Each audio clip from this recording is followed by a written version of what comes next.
Gurur Brahma, Gurur Vishnu, Gurur Devo Maheshwara, Gurureva Param Brahma, Tasmai Shri Gurave Namaha.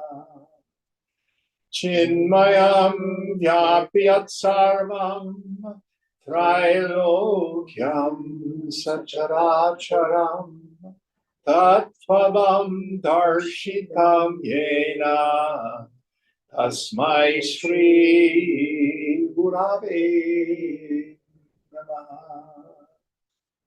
Twameva Mata Chapita Twameva Twameva bandhuscha sakha Twameva Twameva vedyadravitam Twameva Twameva sarvam mama deva deva Twameva sarvam mama deva deva.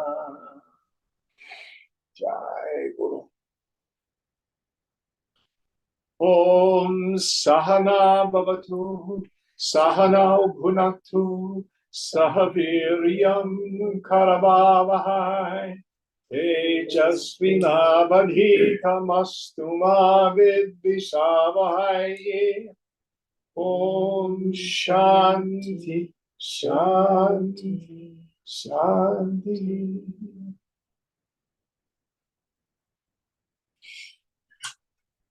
So what verse are we on this evening? 240 something, I think.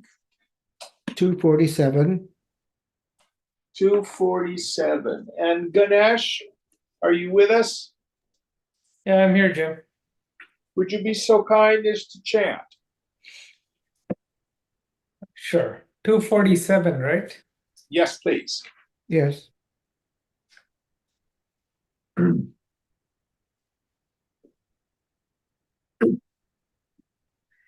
Tatastutau lakshanaya sulakshyo tayorakhandaikarasattva siddhaye talam jahatya na tatha jahatya kintu bhayartitmakayeva bhavyam. Therefore, the two terms Ishvara and Jiva should be carefully considered through their indicative meanings in order to establish their absolute identity. Neither the method of total rejection nor the methods of complete retention will suffice. One must reason by a combined process of both. So we have the inferred or implied meaning. The jiva seems to be something finite. I'm Jim. I'm a person. I'm old. I can't do this. I can do that. And I don't know this and I do know that. But I'm very definitely not God. God is infinite, all-knowing, all-powerful, omnipresent. How can these two things be the same? And so what we covered last week was this idea of removing the adjuncts, the upadis, from both terms. So microcosm, I am not the body, I am not the prana, I'm not the mind, I'm not the buddhi, I'm not the karta, that agent in the Vijnanamaya kosha, and I'm not even the bliss of the Anandamaya kosha, pure ignorance. What am I?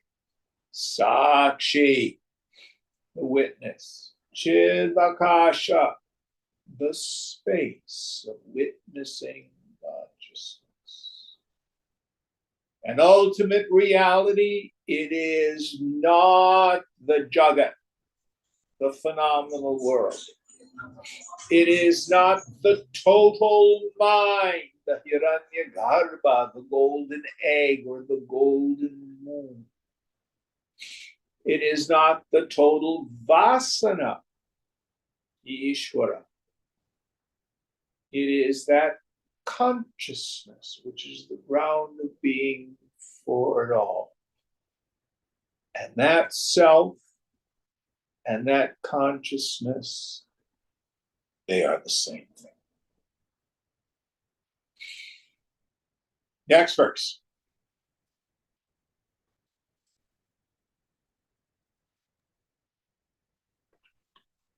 Sadeva datto yamiti chaikata viruddha dharmam shamapasya kathyate yatha tatha tattvamasiti vakye viruddha dharmanubhayatra hitva samlakshya chinmatrataya sadatman akhanda bhava parichiyate budhai evam mahavakya shatena kathyate brahmatmanoreikyam akhanda bhava. This is that Devadatta. Just as in this sentence, the identity expressed is arrived at by eliminating contradictory portions, so too it is in the statement that thou art. Men of wisdom should give up contradictory elements on both sides and recognize the identity of Ishvara and Jiva, carefully noting that the essence of both is knowledge absolute. In such ways,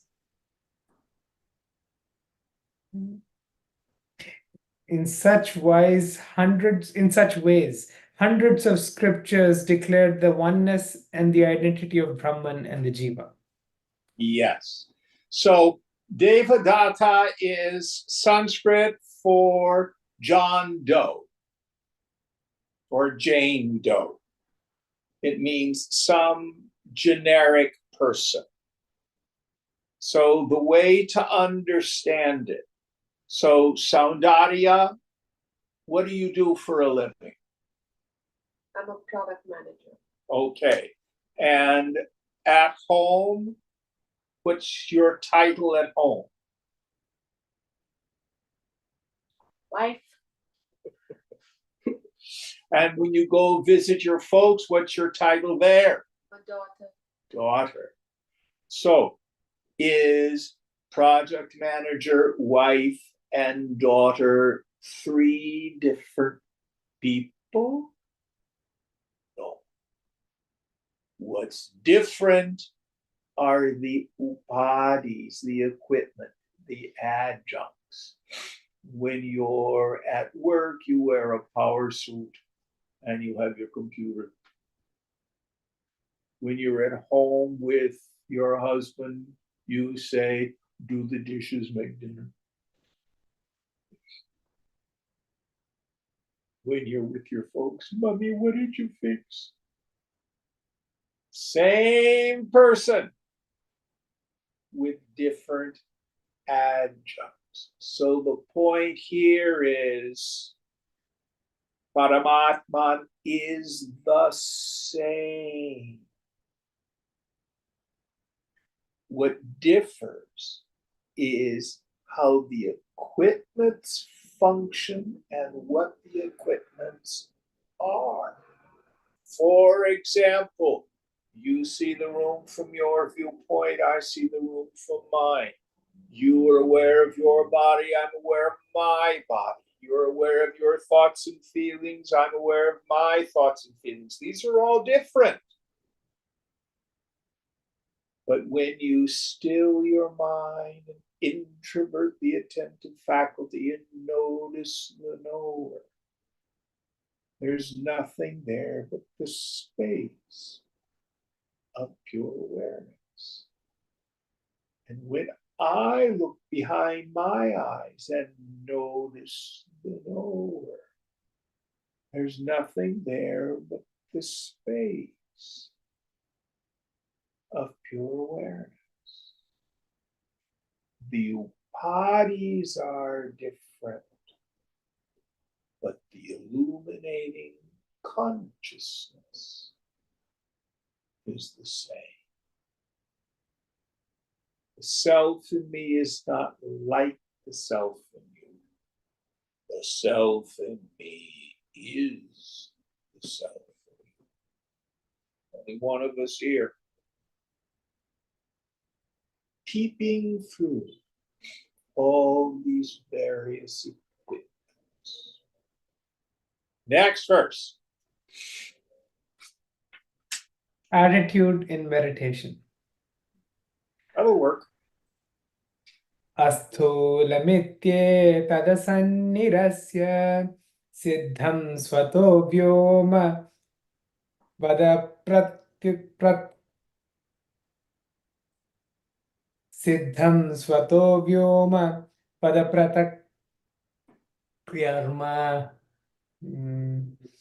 vyoma vada pratakyarma. Oh, okay. Siddham svato vyoma vada pratyakarma ato mrishamatramidam pratitam jahi yatsvatmaya grihitam brahmahamityeva vishuddha buddhya vidhe swamatmanam bodham.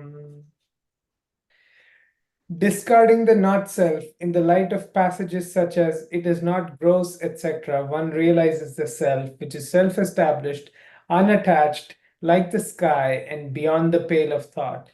So negate this illusory body which you're perceiving and have accepted as your own self. With a purified understanding that I am Brahman, realize your own self, which is knowledge absolute.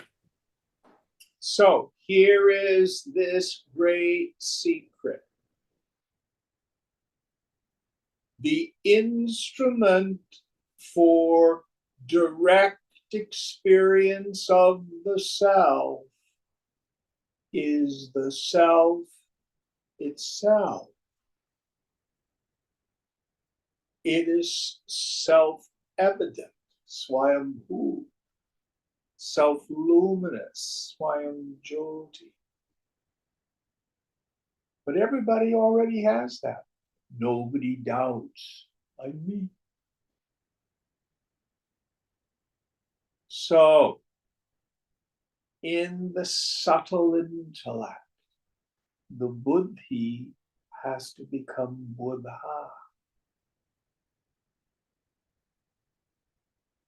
What do? We negate our identification with any personal sense of self. If I feel like a person, I'm deluded.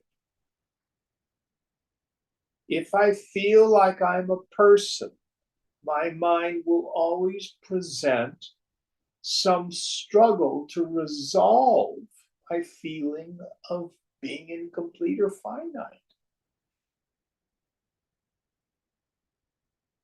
And what Shankara is saying is, if I can be aware of it, that's not me, drop it. Now, this can get very, very subtle.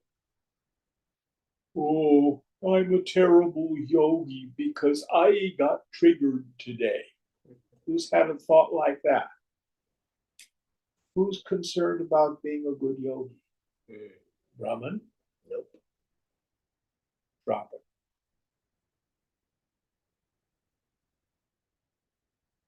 Or antithetically, oh, My meditation was so deep this morning.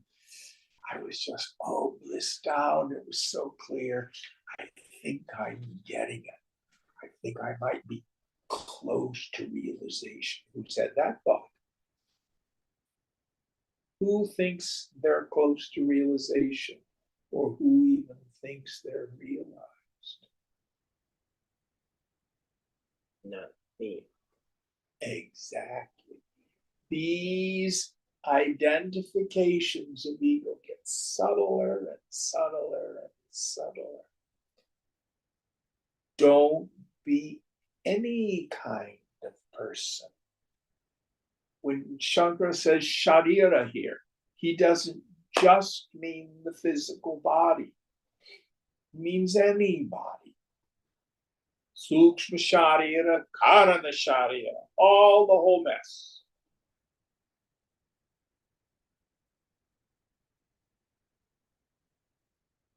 Now, where does realization take place?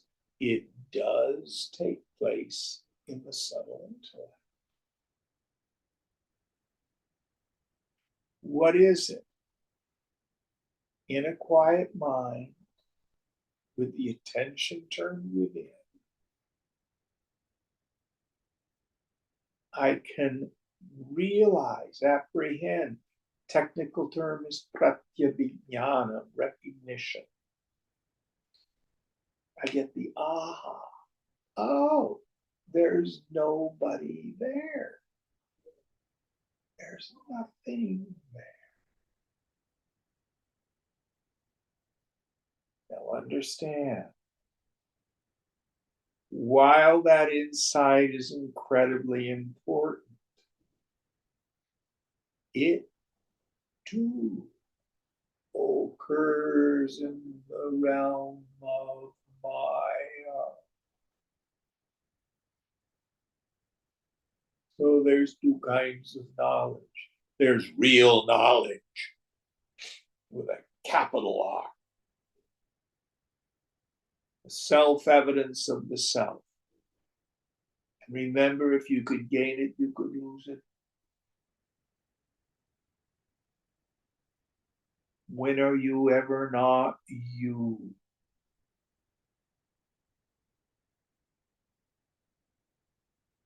When do you ever not shine as awareness?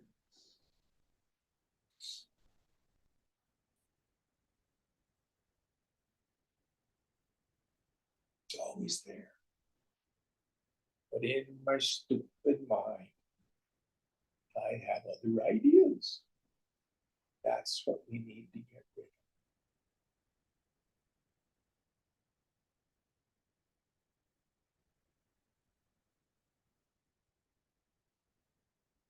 So we keep doing sadhana. We keep meditating on this notion. I am not the body. I'm not the feelings. I'm not the thoughts. I'm not any personal sense of self. Aham brahmasmi. I am the ground of being. Asangoham. I'm completely unattached from everything. Anything that's knowable, drop it. Let it go.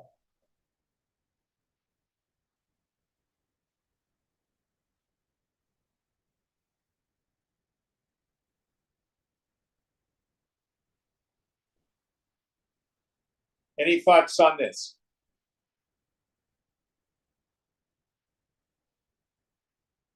Next verse.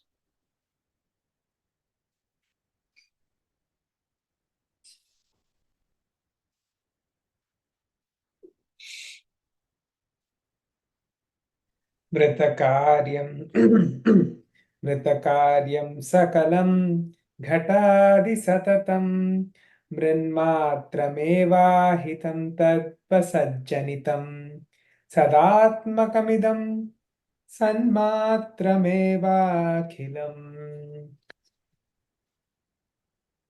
यस्मान्नास्ति सतः परं किमपि तत्सत्यं स आत्मा स्वयं तस्मात् तत्त्वमसि प्रशान्तममलं ब्रह्माद्वयं यत्परम् All modifications of mud, such as the pot, are accepted by the mind as real, but are in fact mud alone.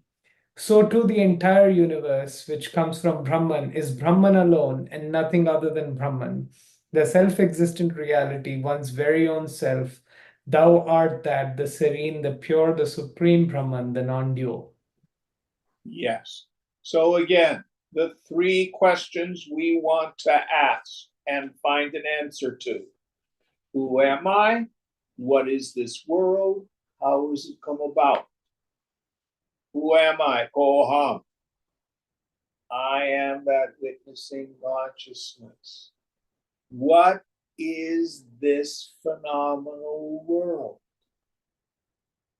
Brahma Satyam Jagan Nitya. It's illusory. Granti. False.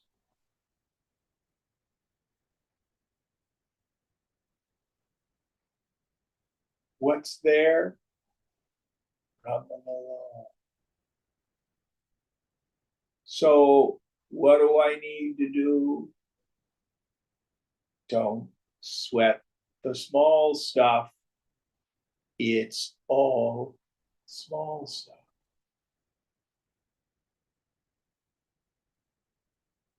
Let every sensory perception just pass through. Don't let it create vrittis in the mind. Yogas chitta vritti nirodha. Second sutra in the Yoga Sutras of Patanjali. Yoga is the restraining of the mind stuff from forming vrittis. Just let everything pass through. Don't grab onto a thought and spin on it. Now, Nirodha. Hatha yogis think it's gripping the mind into silence. We jnana yogis have a different methodology. I'm able to keep the mind from forming vrittis when I see their fundamental unreality. I can't think a real thought.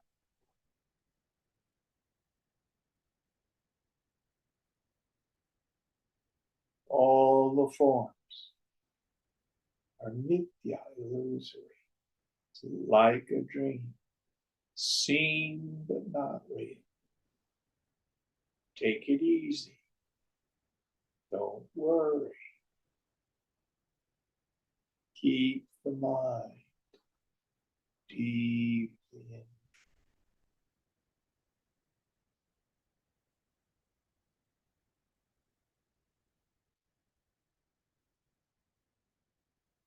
The earth is the Lord's and the fullness thereof, the Hebrew psalmist says. I'm not needed as an ego.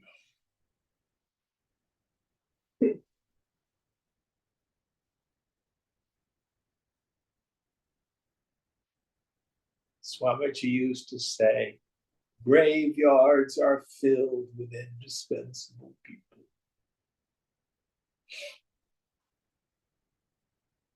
Let it go. Let it go.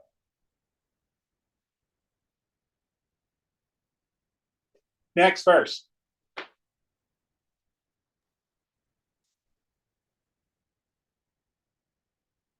Nidra kalpita desha kala vishaya jnatraadi sarvam yatha mithya tadvadihapi jagrati jagat svajnana karyatpatah yasmad evamidam sharira karana prana hamadhyakyasat tasmat tattvamasi prashantamamalam brahmadvayam yatparam. Just as the place, time, objects, knower, etc., in a dream are unreal, so too is the world we experience in our waking state. which is due to our own ignorance. Since the body, the organs, the pranas, the ego, etc., are unreal, thou art that, the serene, the pure, the supreme Brahman, the non-dual. Yes. So, if one wants to clearly understand the message of Vedanta as it pertains to this world of name and form, the scriptures say, go to the dream state. You are the God of your dream. If you understand how the dream comes about and what the dream is, then you will understand the cosmic play. So in the dream state, first Aparana Shakti, the veiling power, the non-apprehension of myself as the waker. Then Vikshepa Shakti, the dream appears. And these are its elements. I have a dream body, which is a locus of perception, meaning I see from that body, I hear from that body, I speak from that body, which gives me the sense that I am that dream body. And there's a dream world outside and a world of thoughts and feelings inside. And I have tasks to do and things to avoid, etc., in the dream. But when I wake up, where does it go? Poof, it's gone. Just like Krishna says in Gita, I am not in them, they are in me. And in fact, they're not even really in me. The question I like to ask, do you incarnate into a dream? Are you in the dream? Or is the dream? And what Shankara is saying,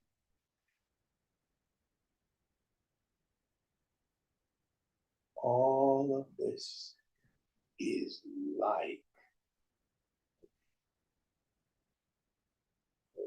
waker body, your waker ego, the world that you perceive that seems external is nothing but the play of consciousness. Now listen carefully. Vedanta is not solipsism. Solipsism is a philosophical / psychological position where my ego creates my external experience. Some of the New Agey people devolve into solipsism. Why am I yelling at myself through my boss? I'm creating my whole experience as an ego. There is some truth to that. I'm certainly creating my interpretation of it.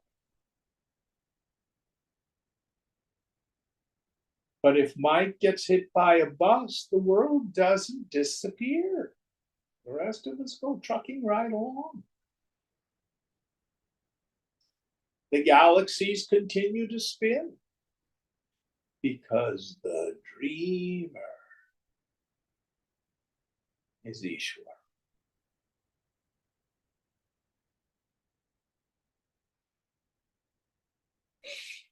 And Ishwar has dreamt the worms and the germs and the tigers and the bears and the fishes and everything, the birds. And in a sense created your body, mind, intellect.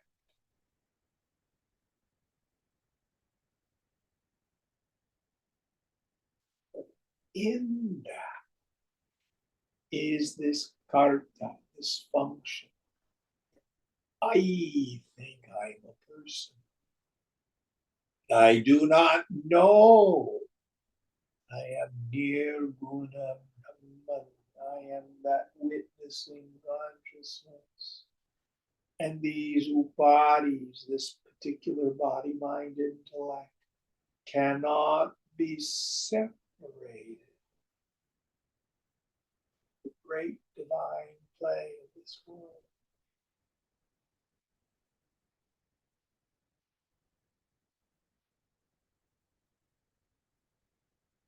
If you try to examine anything you think of as individual and you dive deeply into it, it resolves itself back into infinity, into Brahman.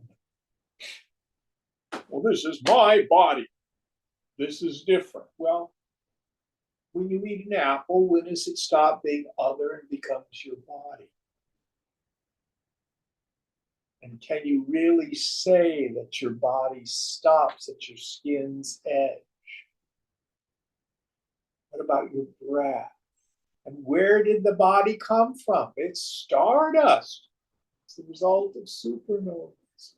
And what I love is, well, my mind, with its thoughts here and feelings there, and my mind is so problematic.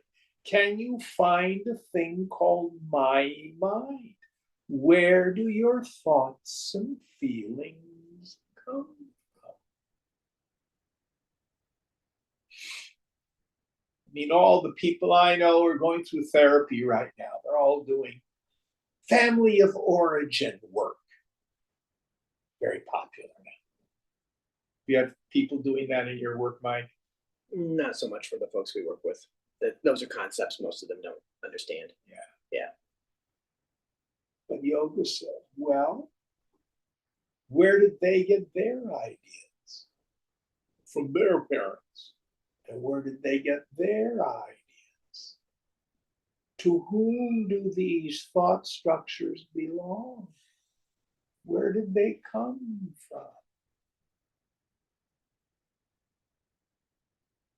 Mike is old enough to remember this. Maybe some of you kids online are. But do you remember the 70s, Mike? Mostly, yeah. Yeah. How old were you then? I like. Well, I was born in '63, so I was young in the '70s. 10, yeah. 15, Yeah, stuff depending like on where in that. the '70s, yeah. So did you have big hair? Oh yeah. And did you have platform shoes? Not as high as I would have liked, but yes. But you thought they were hot? They were cool, especially when they had goldfish in the heels. Oh, yeah. Did you have bell bottoms? Oh yes. Yeah. What about jackets with no lapels? Oh yeah.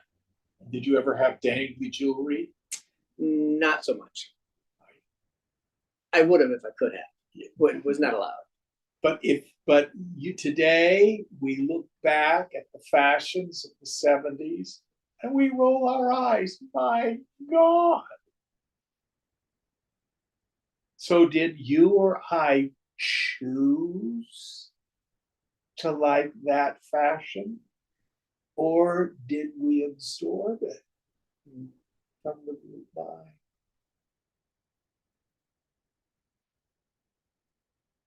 Or I can remember, I don't know what you call this. I think the guys call it high and tight now, where they shave the sides of their heads really close. It looks like they've got some dead animal on top of their head. Yes, You know, I just think it's weird looking. But now that I've seen it for a while, I'm thinking, oh, that's kind of hot. You know, it's fashion. It's all it is. And do we choose it, or are we sold it and conditioned? Our politics, our social structures,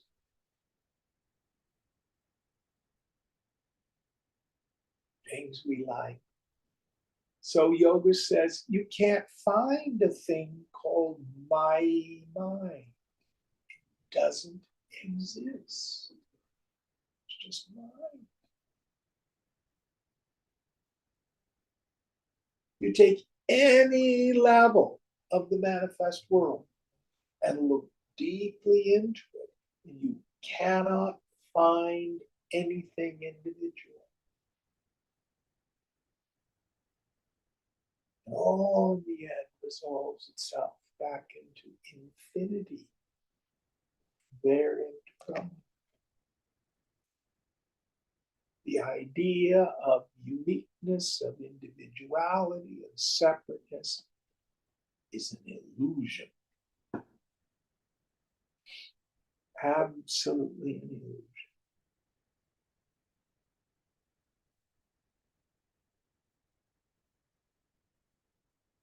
So here's a very useful meditation. I think I've shared it with you before. I have no thoughts or feelings of my own.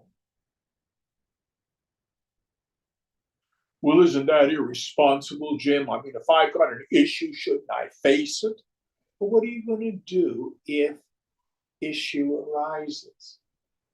How do you know it's yours or not somebody else's? And the point is, it doesn't matter.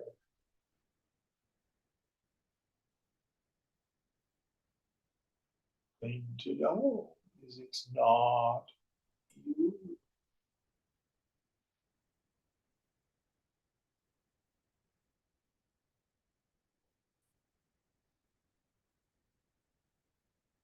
Stay rooted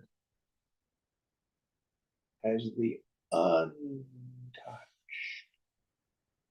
knower of it all. So how do we do this? Continue to meditate on the fact, remind myself, all of this is like a dream. There's nothing real called the past. Memory always takes place in the now. There is no past.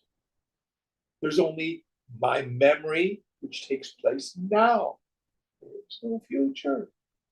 Those are just ideas that I have now. Let me show you. What have you got planned to do tomorrow, Mike? Gym, work, dinner with friends. Do you see all of that as just thoughts?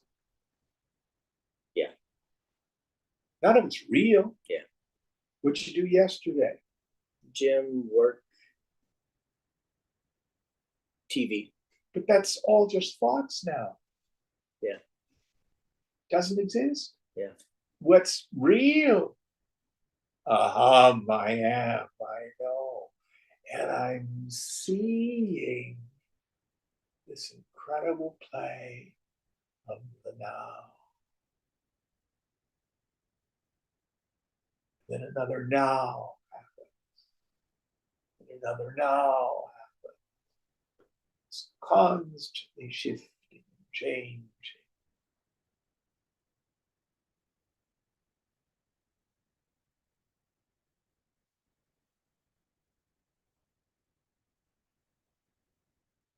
Next verse.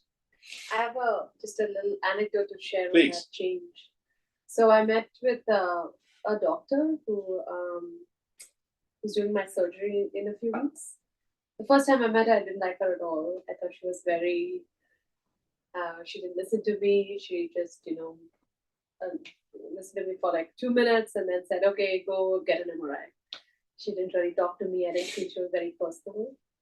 And I had all these thoughts, and I'm like, oh my God, I have to go find somebody else. I don't like her. I don't like her. But then I met with her again yesterday, and she was so nice. And now I'm all like, okay, I completely trust you. Let's go do this. I'll get 2 surgeries. Yeah. And Puneet and I were just talking. We're like, whoa, that changed. Like, there was no point holding on to this idea that whatever idea I had before.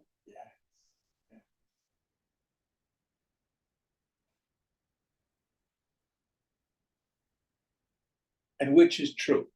What you think Neither. about her today and what you thought about her last time? Yeah. Which is more real, the pleasant dream or the nightmare?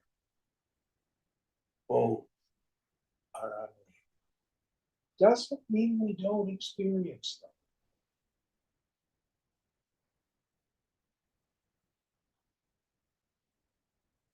Next verse.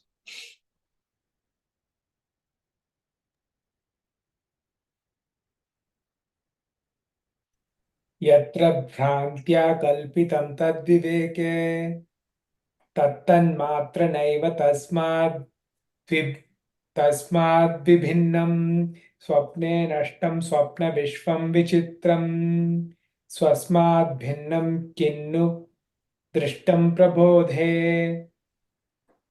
That which is wrongly supposed to exist in something is when the truth about it is known, recognized as nothing other than the substratum and not at all different from it. The pluralistic dream universe appears and subsides in the dream itself. On waking, does it appear as something different from one's own mind? Yes.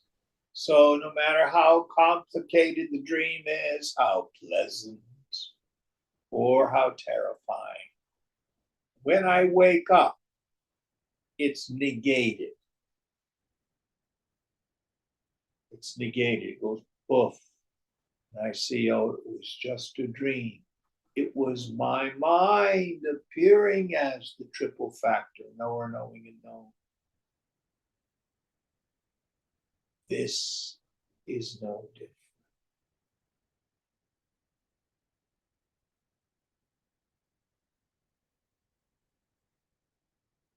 Now, the woman or man of knowledge sees the world as a lucid dream. Sometimes when we're dreaming, we know we're in a dream. Who's had that experience? So the fool is in the dream of this world and doesn't know it's a dream. The woman or the man of knowledge chops wood and carries water, as the Zen people say. You do the same stuff. But you know, Sarvam Kalvidam Brahma. Oh, this is verily one. I am Atma, the self.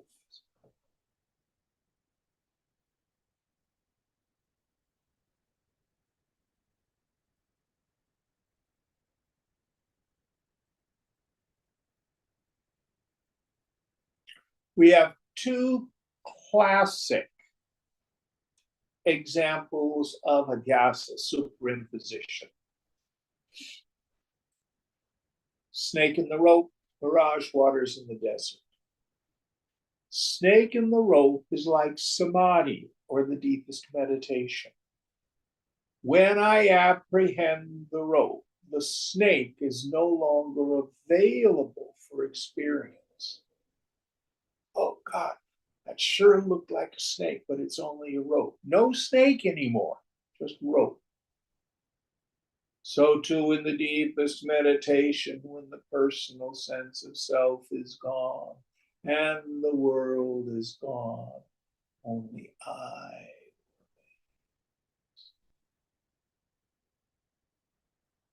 Mirage waters in the desert. When I am in ignorance, my senses report water and my knowledge is water. But when I keep driving and I realize it's a mirage, my senses continue to report water. Still looks like water. But my knowledge is heat waves off the sand. So too in what we call sahaja samadhi, natural or continuous samadhi, which is the state of being jiva mukta, liberated while alive.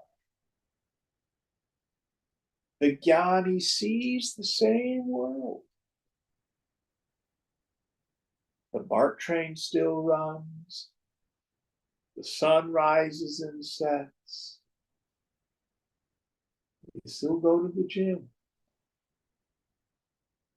But my knowledge is Brahma Satyam Jaganmitya. All is real. This world is illusion. Seen, but not real. Next verse. Aids to meditation. Jati niti kula gotra duragam nama rupa guna dosha varjitam desha kala vishayati vartiyat brahma tattvamasi bhavayatmani. That which has no caste, creed, family, or lineage, which is without name and form, merit and demerit, which is beyond space, time, and sense objects, that Brahman thou art. Meditate on this in your mind. So here we begin a series of meditation verses. I can't remember how many there are, 12 or 16. Do you remember, Michael? Have you studied these? Yeah, but I don't remember how many.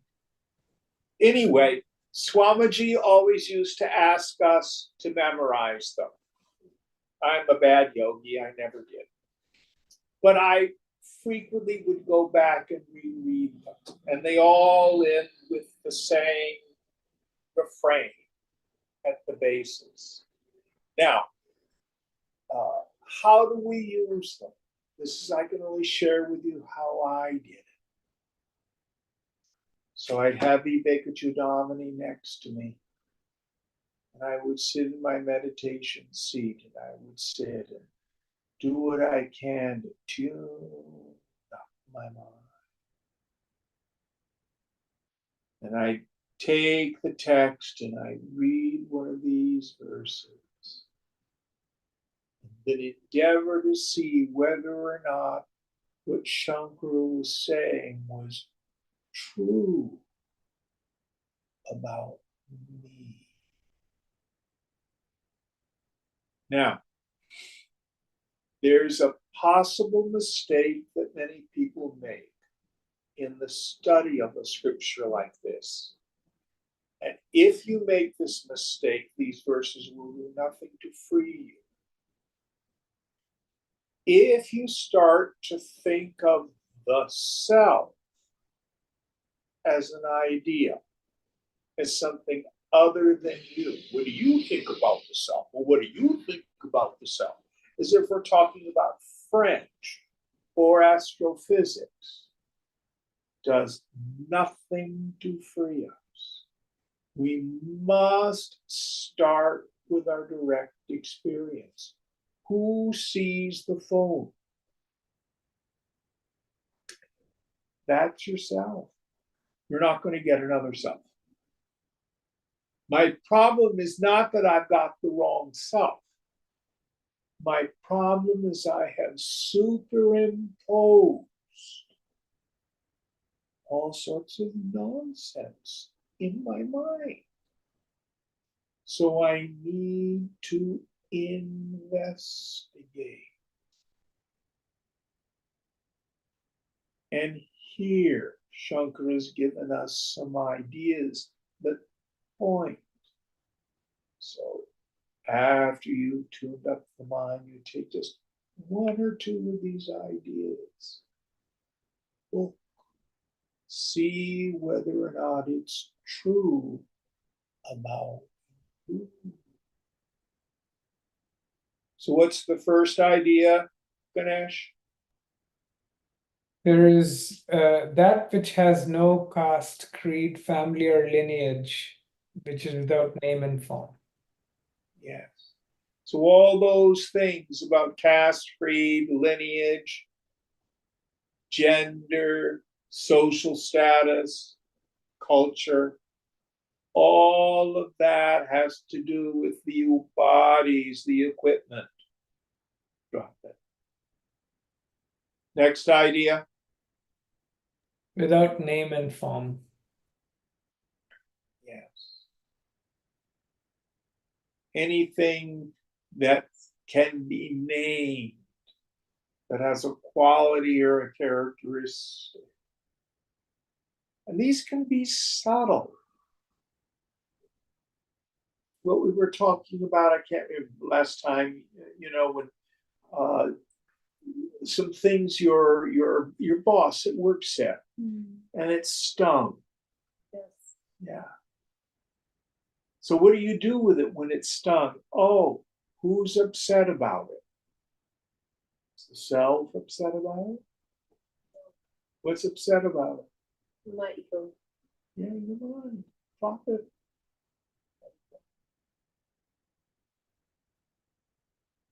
So it implies a real practice. Of course, the opposite is true. But have you gotten good feedback on your work from people? Yes. Yes. Who says, "Oh, this is great. I did a good job. I'm really good at what I do." My mind. Does the self do a good job? Self doesn't do anything. So this is not just theoretical. We need to use this as these thoughts arise, both in the world, but also in our meditation. Next idea. Without merit and demerit. Yes. Same ideas that we've talked with. I promise you the world will deliver merit and demerit to your ego. You will get your allotted dose of praise and censure in this world.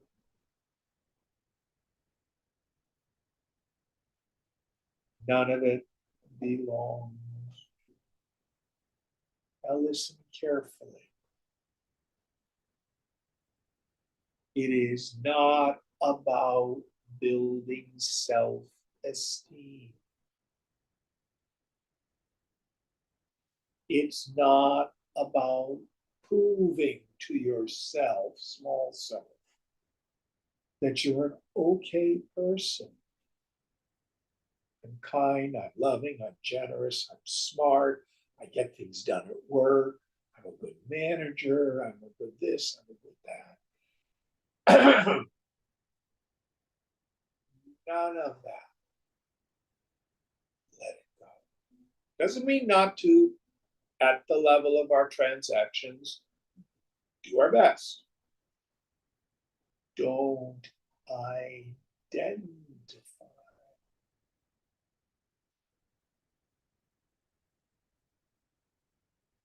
Next idea.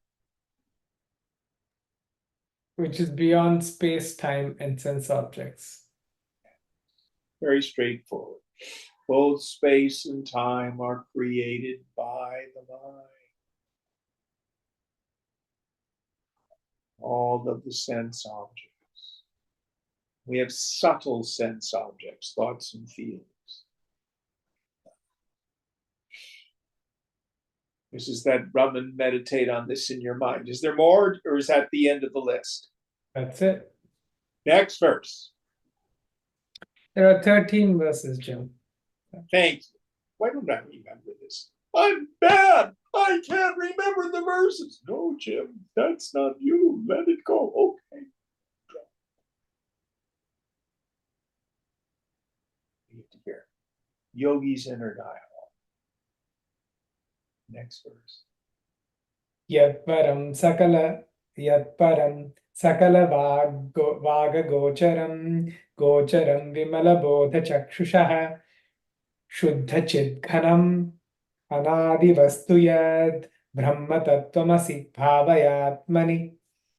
The supreme Brahman, which is beyond the expression of speech, which is only for the eye of pure illumination, EYEI of pure illumination, which is pure mass of consciousness, which is beginningless entity.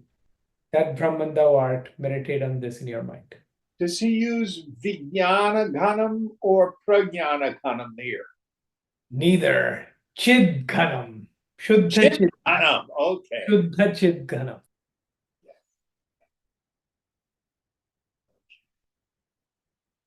So here it is beyond speech. One of my favorite terms we get in Mandukya, Abhyapadesha. Upadesha means to teach or talk about things. It is untalk about it. Now, some of our scriptures say, Swadhyaya Pravachanecha, do your own self-study and instruct one another about this. That's an earlier practice.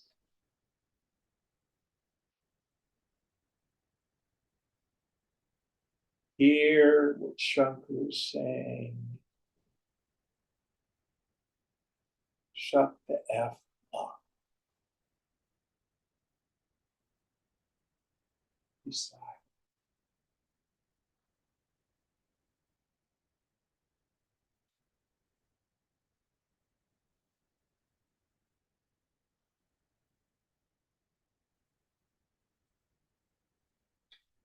Give up. My stupid need to be interacting with you.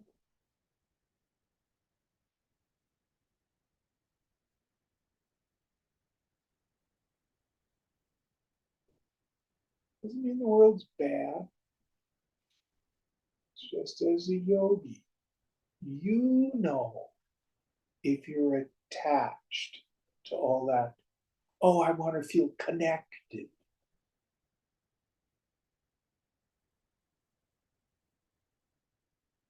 That's called loka vasana. We talked about the three kinds of vasana: deho vasana,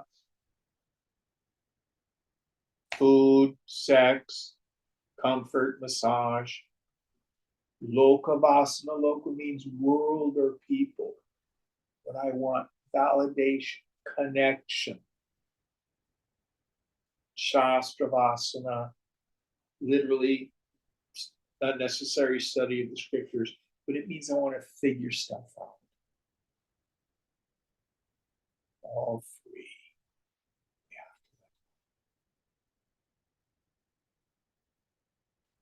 Yeah. Next verse.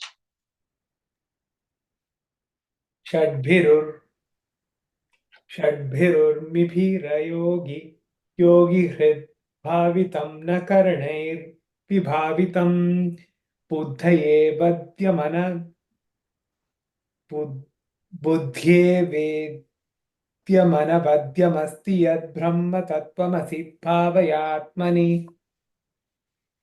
That which is untouched by the six waves of sorrow, which the yogi's heart meditates upon, but which is not grasped by the sense organs, that which the intellect cannot know, which is unimpeachable, that Brahman thou art. Meditate on this in your mind. So that which is not touched by the six waves of sorrow. Catch-all phrase for all of the things that happen in this world. Birth, maturity, sickness, old age, death, poverty, the loss of friends, family, everything. None of it touches me. What's next after six waves of sorrow? Which the yogi's heart meditates upon. So I am ever unattached.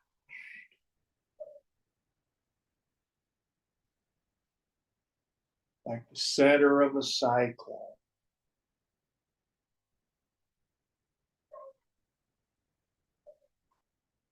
There's this invisible shield.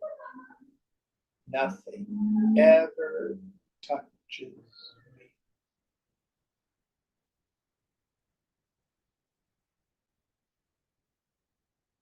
Sangha, completely detached from it. Next idea. But which is not grasped by the sense organs. Yeah. This is an important notion because many of us are looking for a spiritual experience of the self. I want something euphoric to happen. Oh, I did ecstasy and I felt connected with everything. That must be what's real. I want to get back there. Oh, I was with Swamiji and oh, I got blasted. That must be the self. I want to get there.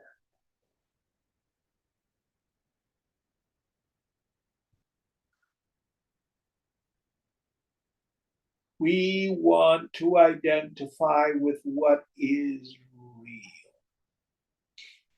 The definition of reality philosophically is that which is never subject to negation. What always is.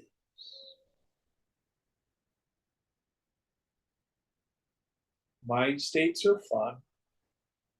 Getting tuned up and spiritually high is fun. A whole bunch of us are going to go to Krishna Das. We'll dance and sing the night away. Get very blissful. But it's just mind states. Who was there in the car on the way to the concert? I was. Who was enjoying the singing and the dancing? I was. Who got frustrated with the traffic because I had to go to the bathroom? I was. What I know is always changing.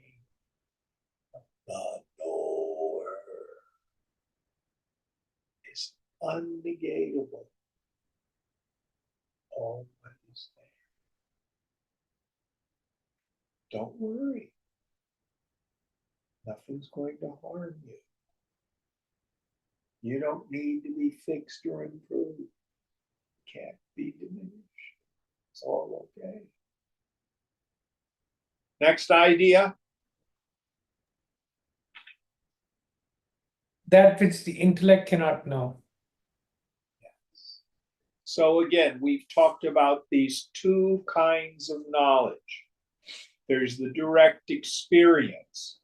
Self is not an idea, but the intellect can reflect on it. The clearest example I have is right now, put your attention on the waistband of your trousers. Are your pants too tight, too loose, or just right? Now, your intellect is not the instrument for the direct experience of the waistband of your trousers. That's skin. And you've been experiencing it since you put your pants on this morning. But I bet you weren't paying much attention to it. So the intellect, its attentive faculty can be brought to a direct experience. Oh, I put on a few pounds. These pants are getting a little too tight. Oh, I've lost some weight. It's kind of loose. That's reflection on the direct experience. But you cannot feel the waistband of your trousers with your intellect. Now, the metaphor breaks down because sensing the waistband of your trousers is still an objective external experience. You are always eyeing.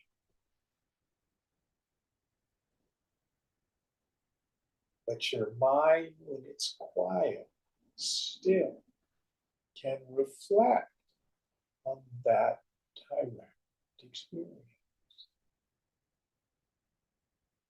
That's how it is both unknowable by the intellect, yet always known where knowledge of that which is always known is moksha, it's liberation. So,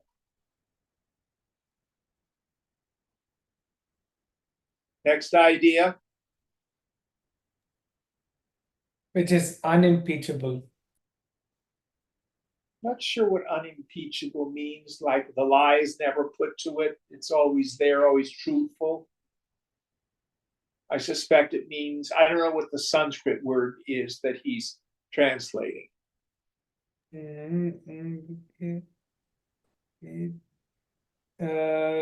Anavadhyam. Okay, Vedyam Anavadyam. Anavadyam is what he's using, I think. But that sounds to me. But it's still the idea that it's never not there and it's always there and it is what is true. All right, next idea. I think what if Anavadhyam, I think, is that which cannot be talked about. If I'm just like literally translating, but I don't know. That's it. Next idea. Is that all? Bhranti kalpita jagat kalashrayam swashrayam cha sadasadvilakshanam nishkalam nirupamanavadhi yad brahma tattvamasi bhavayatmani. That which is the substratum for the universe and its various aspects, which are all due to delusion, which supports itself, which is other than the gross and the subtle, which has no parts and truly has no comparison. That Brahman thou art. Meditate on this in your mind. So, this consciousness is the substratum of everything. And again, if we go to the dream, just like your mind is the material cause of the entire dream world, your mind is the substratum of the dream world. So too, Brahman is the substratum of the entire phenomenal world. And Brahman never leaves its swabha. It is always Satchidananda. It is only Bhranti, an illusion, a lie. But I think the names and forms are real.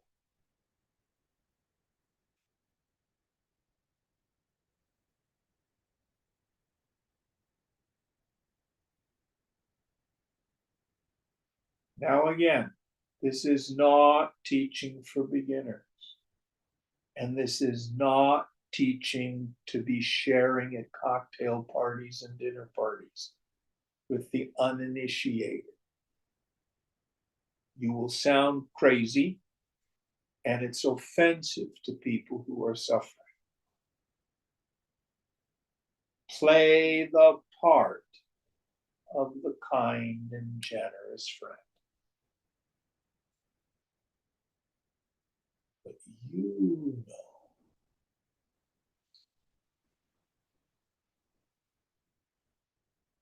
Brahma Satyam Jagat.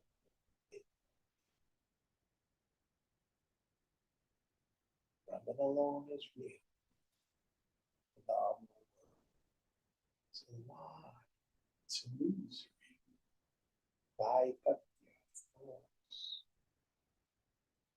All right, we'll quit here. What verse are we on for next week? We'll do 258. 258. All right. Om Purnamada Purnamidam Purnat Purnamudachyate Purnasya Purnamadaya Purnameva Vashishyate. Om Shanti Shanti Shanti. Hari Om Sri Guru Pyo Namaha. Namaha.